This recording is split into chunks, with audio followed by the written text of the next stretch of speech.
আমরা সুন্নি মুসলমানদের ঈদ ওই দিন হবে যেই দিন বাংলাদেশের সেই গণভবনে বঙ্গভবনে এই সমস্ত উলামা একরামরা থাকবে। হাত তুলে বলেন ঠিক কিনা? আমার বাস বাস রাখো রাখো, দরকার নেই, প্রয়োজন নেই।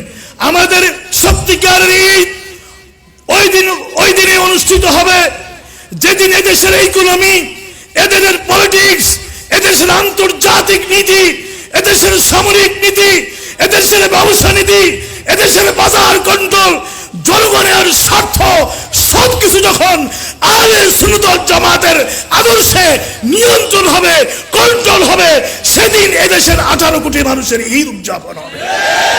এখনো আমাদের ঈদের দিন আসে নাই। ঈদের চাঁদ হয়তো উদিত হচ্ছে, ঈদের চন্দ্র উদিত হচ্ছে, এখনো ঈদের দিন আমাদের আসে নাই।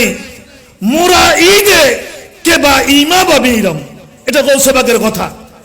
আমাদের ঈদ ওই দিন হবে, ঈদ উল ফিতর ওই দিন হবে, এটাই আমার সাবস্টেন্স কথা।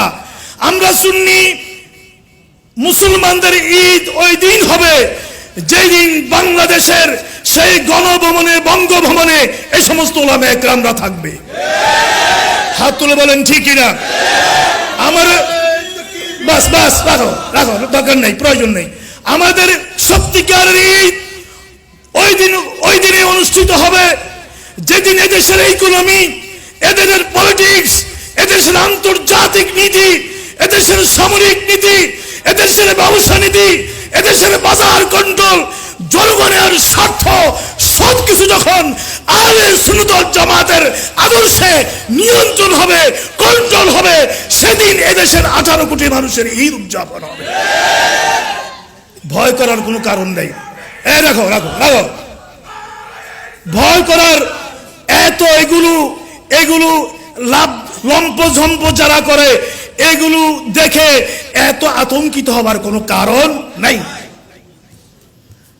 এখনো আমরা রক্ত দিয়েছি কোথায়? কিছুদিন আমাদেরকে ঘাম দিতে হবে, রক্ত এখন থাকুক, রক্ত জমা থাকুক, কিছুদিন শ্রম দিতে হবে।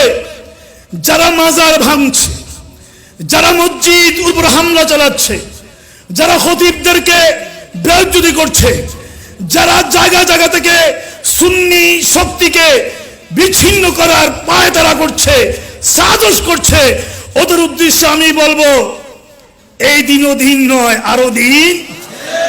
এই দিন নিয়ে যাবে ওই দিনেরই কাছে। ভয় করার কোনো কারণ নেই।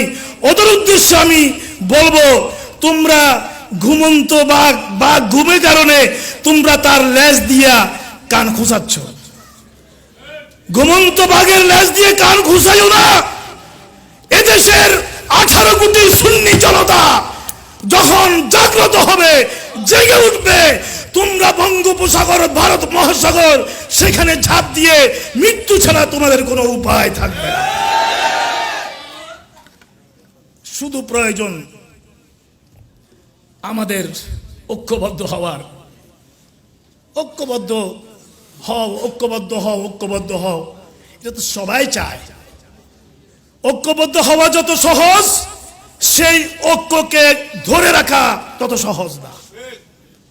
এটা অনেক কঠিন। যেমন আমরা বলি স্বাধীনতা অর্জন যত সহজ, স্বাধীনতা রক্ষা করা তত সহজ নয়।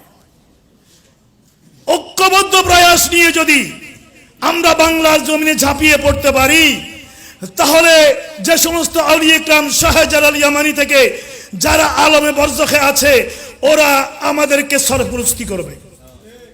কি বলেন, ঠিক আছে কিনা? আমরা ওদের সাহায্য পাবো ইনশাআল্লাহ। অতএব ঐক্যের যে প্রয়াস, আমাদের যে স্বপ্ন, আমাদের স্বপ্ন দেখা শুরু হয়েছে। স্বপ্ন এখন আমরা দেখি নেই, আমরা স্বপ্ন বুনবো, আমরা কর্মসূচি দেব, স্বপ্ন আমরা বুনছি। এই স্বপ্ন নিয়ে যদি আমরা এগিয়ে যেতে পারি, আমরা যোগ্য মুহাদ্দিস তৈরি করতে হবে, যোগ্য মুফাসসির তৈরি করতে হবে, যোগ্য ইকোনমিস্ট তৈরি করতে হবে, যোগ্য পলিটিশিয়ান তৈরি করতে হবে, যোগ্য বক্তা ওয়াইজ তৈরি করতে হবে, যোগ্য ডিপ্লোম্যাটিক পার্সোনালিটি তৈরি করতে হবে, যোগ্য লিডারশিপ আমাদেরকে তৈরি করতে হবে। জায়গায় জায়গায় প্রতিটি ক্লাসে ক্লাসে যখন আমাদের অগণিত অসংখ্য যোগ্য ক্যাডার তৈরি হয়ে যাবে, সেদিন সুন্নিয়তের আন্দোলনকেও ঠেকাতে পারবে না।